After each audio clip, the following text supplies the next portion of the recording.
জাপানের ল্যাঙ্গুয়েজ প্রোগ্রামে আসার জন্য ব্যাংক স্টেটমেন্ট কত টাকা দেখাতে হবে, কে দেখালে সবচেয়ে ভালো হবে বা কিভাবে এই স্টেটমেন্টটা দেখালে সবচেয়ে ভালো হবে, এই বিষয়গুলো নিয়ে অনেকে আমার কাছে প্রশ্ন করে বসেছেন। এবং এতগুলো প্রশ্ন পেয়েছি যে আমার শিডিউলে যে ভিডিওগুলো তৈরি করার কথা ছিল তার মাঝে আপনাদের জন্য এই ভিডিওটা তৈরি না করেই পারলাম না। তো আপনাদের ল্যাঙ্গুয়েজ প্রোগ্রামে জাপান আসতে হলে দুইটা ধাপে আপনাকে ব্যাংক স্টেটমেন্ট দেখাতে হবে। প্রথম ধাপে আপনি যখন ইমিগ্রেশনে আপনার পেপারস গুলো পাঠাবেন স্কুলের মাধ্যমে তখন দেখাতে হবে। তো তখন আপনি একটু বেশি অ্যামাউন্টের ব্যাংক স্টেটমেন্ট দেখানোর চেষ্টা করতে পারেন। এক্ষেত্রে 12 থেকে 15 লক্ষ হলেই হবে, এর চেয়ে বেশি দেখাতে হবে এমন বিষয়টা না। আর ট্রাই করবেন বাবা অথবা মা, যদিও ফার্স্ট ব্লাড কানেক্টের যে কেউ দেখালেই হবে, তবে বাবা বা মা যদি দেখায় সেক্ষেত্রে আপনার সিওই বের হওয়ার সম্ভাবনা অনেক বেশি থাকবে। দ্বিতীয় ধাপে আপনি যখন ভিসা জন্য আবেদন করবেন, ভিসার জন্য আবেদন করার সময় আপনাকে দ্বিতীয়বারে দেখাতে হবে। তো দ্বিতীয়বারে যেটা দেখাবেন সেটা বাংলাদেশে যেহেতু দেখাবেন, এইটা আপনার বাবা মা না হয়ে আপনার ফার্স্ট ব্লাড কানেক্টের যে কেউই হতে পারে। এখন ফার্স্ট ব্লাড বলতে কাকে বোঝানো হয়েছে? ফার্স্ট ব্লাড বলতে আপনার বাবা মা, ভাই বোন, চাচা এবং মামা, তারা আপনার ফার্স্ট ব্লাড। সো তাদের মধ্যে থেকে অ্যাকাউন্ট দেখানোর চেষ্টা করবেন। তবে বাবা মার বাইরে যদি কাউকে দেখান তাহলে আপনার ফ্যামিলি ট্রি, অর্থাৎ তার সঙ্গে আপনার সম্পর্কটা কিভাবে, এইটা একটু ডিটেইলে জানানোর চেষ্টা করবেন। এখন আসি যে এই 12 লাখ টাকা এটা আমি কিভাবে দেখাবো। এই 12 লাখ টাকা সবচেয়ে ভালো হয় যার অ্যাকাউন্ট আপনি দেখাবেন তার যদি নিজস্ব টাকা থাকে এবং গত 1 বছরে লেনদেন করে এই টাকাটা থাকে, সেটা সবচেয়ে ভালো হয়। এখন যদি এমন হয় যে আপনার কাছে বা আপনার যে স্পন্সর তার কাছে এত টাকা নেই, সেক্ষেত্রে আপনি যেটা করতে পারবেন আত্মীয় স্বজনের থেকে নিয়ে আগামী কিছুদিন সময় নিয়ে এই স্টেটমেন্টটা রেডি করেন, লেনদেন করেন, টাকা উঠান, বিভিন্ন অ্যাকাউন্টে থেকে আবার পাঠান। এরকম ভাবে আপনি লেনদেন দেখান যে 10 লক্ষ টাকার মতো রেগুলার লেনদেন হচ্ছে। এবং শেষ পর্যায়ে যখন আপনি স্টেটমেন্টটা দেখাবেন তখন 10 থেকে 12 লাখ বা ম্যাক্সিমাম 15 লাখ রাখলেই খুব ভালো হয় আর কি। তবে 10 লাখের বেশি রাখলেই যথেষ্ট, তবে এটা বাংলাদেশি টাকায় রাখতে হবে।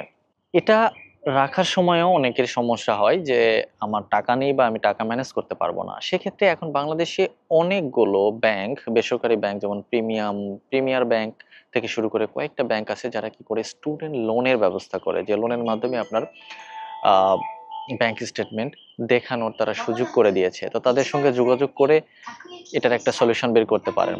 তাছাড়া কোচিং সেন্টারের সঙ্গে যোগাযোগ করে তারা অনেক সময় ম্যাচিং অ্যাকাউন্ট দেখায়। ম্যাচিং অ্যাকাউন্টটা কি যদি একটু বলি, যে আপনার বাবার নাম সাপোজ আব্দুল কুদ্দুস, তো আব্দুল কুদ্দুস নামে কিন্তু বাংলাদেশে অনেক মানুষ আছে, যদি এটা ইলিগাল। তাদের নাম যদি মিলে যায় এবং ওইরকম পরিমাণে টাকা তাদের অ্যাকাউন্টে থাকে, তাহলে কোচিং সেন্টার যেটা করে সেটা হলো ব্যাংকের সঙ্গে কন্ট্যাক্ট করে বা তার সঙ্গে কন্ট্যাক্ট করে তার যে অ্যাকাউন্টটা সেটা স্টেটমেন্ট হিসেবে দেখায় দেয়। তবে এটাতে রিস্ক থাকে, কারণ অনেক সময় একই অ্যাকাউন্টে দুইজনকে দেখায় দিলে দেখা গেল যে তখন একজনের রিজেক্ট হয়ে যাবে যে কোনো কারণে, কারণ যার প্রসেসটা আগে হবে সে হয়তো বেরিয়ে যাবে, যার প্রসেসটা পরে হবে সে হয়তো আটকা পড়ে যাবে। তবে একটা মজার বিষয় হলো বা ইম্পর্ট্যান্ট একটা বিষয় হলো যে যদি আপনার বাবা বা মা ভিসার সময় আপনার ব্যাংক স্টেটমেন্ট দেখায়, সেক্ষেত্রে ভিসা হওয়া বা ইমিগ্রেশনের সময় যদি ব্যাংক স্পন্সর দেখায় তাহলে ভিসা হওয়া বা সিওই বের হওয়ার সম্ভাবনাটা একটু বেশি থাকে। তো চেষ্টা করবেন বাবা বা মার অ্যাকাউন্টে আপনার স্টেটমেন্টটা দেখানোর জন্য। এক্ষেত্রে আপনি চাইলে লোনের মাধ্যমে বা ব্যাংকের সঙ্গে যোগাযোগ করে বিভিন্নভাবে স্টেটমেন্ট দেখাচ্ছেন সেটা করতে পারেন। তবে লোনের মাধ্যমে যদি আপনি আপনার ব্যাংক স্টেটমেন্ট দেখান, সেক্ষেত্রে লোনের সোর্স থেকে শুরু করে সবকিছু ডিটেইল আপনি প্রেরণ করবেন এবং যাতে আপনাকে কোনো কোশ্চেন করলে সেটার উত্তর দিতে পারেন সেটাও মাথায় রাখবেন। আর মোস্ট ইম্পর্টেন্টলি আপনি যার স্পন্সরে জাপানে যেতে চাচ্ছেন তার সম্পর্কে জানতে চাইলে সকল তথ্য নির্ভুলভাবে দেওয়ার চেষ্টা করবেন। এটা খুবই ইম্পর্ট্যান্ট একটা বিষয়। আশা করছি আজকের ভিডিওটা আপনার দুশ্চিন্তা একটু হলেও কমাবে। তো যদি এর পরেও কোনো কোশ্চেন থাকে তাহলে ভিডিওর কমেন্ট বক্সে কমেন্ট করে জানান, আমি আমার যথাসাধ্য চেষ্টা করব উত্তর দেওয়ার। আর যদিও ভিডিওটা আপনার একটুও ভালো লেগে থাকে তাহলে আমার ভিডিওটাকে লাইক করে চ্যানেলটাকে সাবস্ক্রাইব করে রাখতে পারেন পরবর্তী ইম্পর্ট্যান্ট ভিডিওর জন্য।